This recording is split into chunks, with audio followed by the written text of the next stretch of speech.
তাহলে এই যে একটা সেফটি ট্যাঙ্ক করার সময় আমাদের যে দুইটা প্ল্যান করা হয় বড় পরিসরে দুইটা সেকশন প্ল্যান থাকে, মাঝখানে আমাদের একটা বাফেল ওয়াল আছে বা পার্টিশন ওয়াল যেটাকে বলা হয়। কিন্তু এই বাফেল ওয়ালটা দেওয়ার কারণ কি? এখানে যে মাঝখানে আমরা একটা বাফেল ওয়াল ইউজ করলাম, এই যে বা পার্টিশন ওয়াল, এই পার্টিশন ওয়াল দেওয়ার কারণ কি? এখানে পার্টিশন ওয়াল দেওয়ার একটা কারণ থাকে, বড় একটা বিষয় থাকে। কিন্তু মিস্ত্রিরা যেভাবে কাজ করে এটা আসলে এই পার্টিশন ওয়ালের কোনো ভূমিকা থাকে না।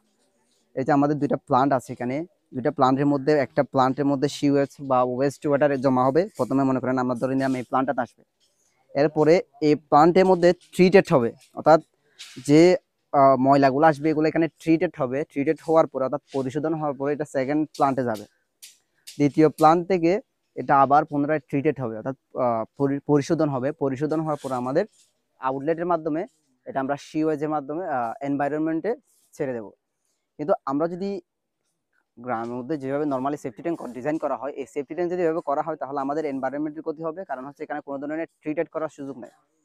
আমাদের দুইটা ইনলেট আর আউটলেটের মধ্যে মনে করেন ইনলেট 5 আর আউটলেট 5 এর যদি লেভেল ঠিক না থাকে, তাহলে আমরা এখানে যদি প্লান্ট এখানে ময়লা যখন ঢুকবে এটা বের হতেও সেম পরিশোধন ছাড়াই বের হবে, যার কারণে আমাদের এনভায়রনমেন্টের বড় একটা ক্ষতি হবে এবং এটা কোনো ধরনের পরিশোধনও হচ্ছে না। তাই সেফটি ট্যাঙ্ক করার সময় শুধুমাত্র পুকুর না বানিয়ে অবশ্যই সুন্দর করে ডিজাইন করে কাজ করতে হবে। আর এখানে একটা বড়